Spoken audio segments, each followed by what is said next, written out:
yaa jaraki yaa qaqqaalota koo yaa gaggaarota koo meekamee amma gara wannu kootti deebina kun jechuudha boostii kana laala shak ittiin deemuu danda'a akkasitti rarraafadhee deemuu danda'a tokko naa jedha kun laala biraandii ishee irraa hin cinne kootii ishee laala mazannacaa boostaa boorsaa kana tokko naa jedha haati eebbaa keessa eessumaa dhufe haadha eebbaa Dubaay uma deemte eessuma dhugaa Dubaay deemte naan jechuun keessan hin oolu kun boorsaa harkaa as keessa birriyoota koo torbaanota koo karaa kana nan tuuladhaa karaa kana nan tuuladhaa karaa kana nan tuuladhaa nootti kooti as keessa keewwadha jechuudha kun as keessa moolan keewwadha laata waktu banuu bira jechuudha akka kana akkas godhadha jechuudha kanan qaba boorsaa tokko naan jedha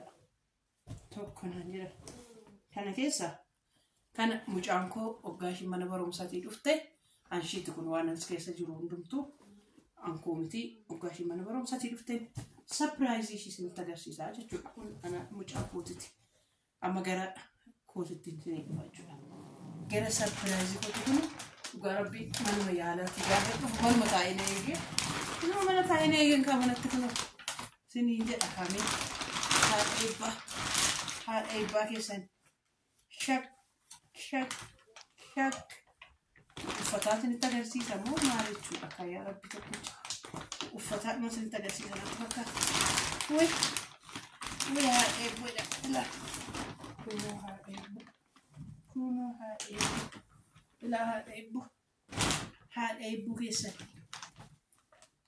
haadha eebbuu keessan jechuudha uffachaa dhuma isinitti agarsiisa tokko daqiiqaa tokko isinitti zannaxaa jechuudha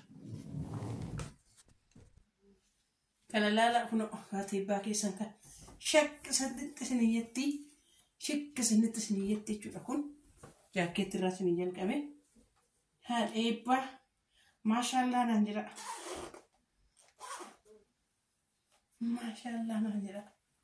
kun laala namoonni safarame dhugaa rabbi maashaallah waaqayyo isinii eebbisu jedha dhugaa isa kenneef siyaa kennu jedha suma dhugaa koo isiniin jedha qoqa kanatti immoo isinii darba besmaam haadha eebbaa keessan zannaajii keessan jechuudha isinii zannatti bakka kanaan boodaati eebbaa odoon zannatti nuu dhufte hirree baariyaa ishee kuna isaa kun ay kasitti garaatti hin badheedhuun inna kanadha sinin jedha ishi maashaallah sorry waan mana jaalladha maashaallah naan jedha sorryidha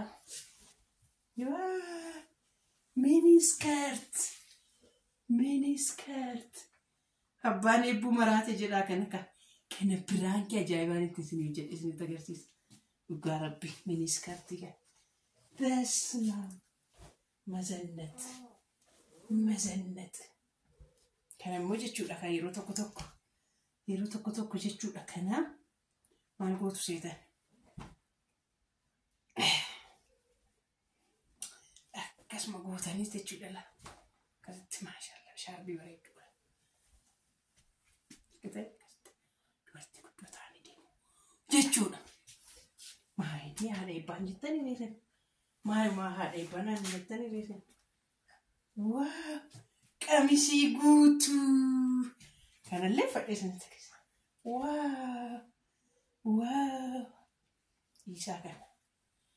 isaa kanaan boodaati eebbalaa waan tokko isin turufteenaan diislaayikii godha bira darbaa maal ishiin ilma maali uffata humnabdee uffatitti mokkoo saaxinii seekoo saaxinii guute waan guutu dhabaa jira namni akkasuma nan wannoo dheebaa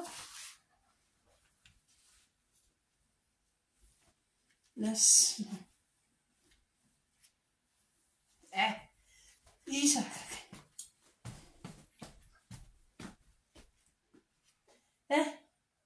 maal godhee isinitti agarsiisa kan qabee kan Yes. Rabbi maashallah qabsi bal'aa akka barbaadan keessa akka barbaadan ta'a. Aga kan gara fuulduraatti garaatti akkam baadhu naawwan jechuudha. Warri kan naaf fidan shaarbii gosuma. Besma shaarbii eebbuu yuutti himachuudhaaf besma. Besma maaliyyuu fadhii isaa kan iyyuu dhiisaa siniin jedha. Yaa Rabbii koo yaa Rabbii koo yaa Rabbii koo. Laala kunis qamisii mini iskartii jechuudha. Kanaanis isaa abbaan zannatee kunis mini iskartii dheeraa gosoota jechuudha. Akkasiidha. Kunu waa shaarbii Afrikaa. Baay'ee bareechu. Kana bakkee ittiin deeman jechuudha. Maashaallah. Haadha eebbaa kun maalu eessuma naan jedhin haadhara. Sirrii.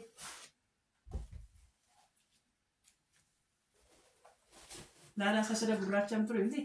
Kanas fadhiisan guyyaa biraa sin agarsiisaa ishee. Hoggaan zannatee deemu. Laala miniskartii ishee diimtuu jechuudha kun. Laala. Besma. Ishee. Gara biraatti ce'inaan jira kan hunda safaradhee amma isinitti agarsiisu.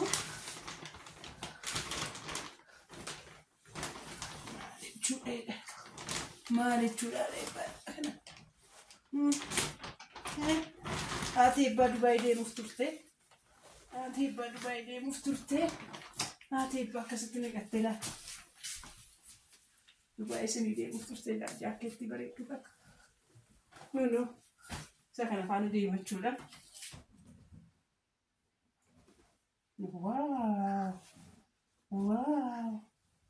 Wow. Kuna kana sirrii fakkaatee eebbaa keessanii. Laala maashaallah dhaadhii laala dhugaa Rabbi. Kana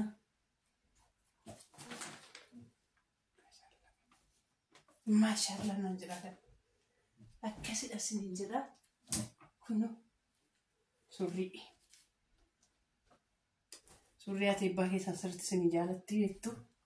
Laala.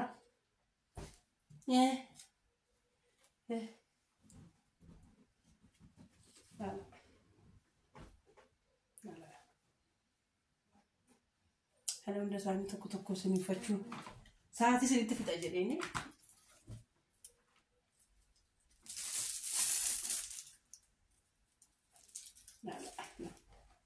Tishartoota eebbuudhaaf iyyuu hin ta'an doonii kootiif iyyuu hin ta'an jechuudha. Kun laala baay'ee babbareeda kanadha. Dhugaa Rabbi isiniin jedha. Waaqayyo koo isin eebbisu jedhaanii abbichaa bakka isaan dhufan isinitti himaa. Maashaallah naan jedha. Kanadha kana fakkaataa achi keessaa qotamee. Yaa jara keenya kaa bakka deemuu jechuun ishii kanadha amma jechuudha. Amma deemuu ishii dhugaachuun kanadha. Kana qabatanii jechuudha. Shak jechuun ishii kana siniin jedha. Abbaayifu deemoo amma deemuu Dubaay. Kunoo ala jirti. Amma abbaan eebbuu kanaan miniskartii kanaan odoon bahee deeme. Maalaan jedha. Isuma faana dhufadhee deema malee jechuudha. Kunooti kana fakkaataa siniin jedha. Kuni amma dabannoodha. Inni kun kennaa namaaf adaraa keessinaa kenninaan jedhanidha. Ganaan keessa sasaaqee ilaalee namaaf kennaa. Kunan kennaa namaaf natti kennamedha. Kana siniin jedha. Kun kennaa doonii kootiti. Deemni immoo jedhee isinitti agarsiisa. Kanaaf jechuudha. Amma kaasadhumaa yoo as geessanii daawwattanis ta'ee amma dhumaatti ilaaltanis yoo jiraattan jechuudha. An kana hundumaa nuuf gootee surprising biraas hin jira siniin jedheera. Kana dura wayin kanaan viidiyoo kana dura ilaaltu wayin kana viidiyoo kanaan booda ilaaltu surprisecha. Kanaaf iyyuu jechuudha. Kana hundumaa an gootee haadha manaa kabajamaa keenya jaalatamaa keenya abbaa duulaati Raa'el jedhamti. Ishiidha kan hundumaa eebbus dhuftee ilaalteetti. Warroonni agartan jirtu dhuftee ilaaltee daawwattee eebbuudhaa taa'eetu moodeessuu naaf fayya jedheeni dhaabadhee waan baay'ee naasee waan ta'eef jechuudha. Akka carraa ayyaa karaa TikTok fi Dibooraa Foundation irratti an ol barree Raa'eliini jechuudha. Raa'el mucaa nama baay'ee gaarii nama baay'ee jaalatamtuudha. Miidiyaa irratti beekamtu suurri ishiin bahu ofii beeksiftu. Kanaaf garuu uffatoota kana halaa waan duufiddee fi jechuudha. Dhugaa deemtee nu argite kanadha jechuudha. Ishiidhaan akkasitti na bareessee akkasitti na fidee akkasiin siniin jedha Waaqayyo si haa eebbisu jedhaani guddaa sagalatoomina naa jedhaani siniin jedha. Suma dhugaa namni yeroo tokko namni jira namni nama ilaala rakkaan nama jechisiisu kanadha. Siniin jedha ka dhugaa Rabbii Waaqayyo si haa eebbisu barri kee haa eebbifamu naa jedhaani. Jireenyi kee haa eebbifamu jedhaani dhugaa Rabbii maaliif seetan namni waanuma qabu nu wal gargaar bareedadha. Ishiin waan qabdu na gargaartetti jechuudha. Waan qabdu eebbuu dhuftee daa'imarii bittee fi juusii bittee bishaan bittee mana hakimii immoo jechuudha. Amma humna isheetti olii gadi fiiddee algaa akka daftee argattu akka tajaajila addaallee argattu chaayinoota faana waliin haasoftee dhugaa Rabbii Waaqayyo si haa eebbisu jedhaani. Suma dhugaa kun siniin jedha jechuudha. Guddaa isaanuuf galatoomaa horaa bulaa deebbana.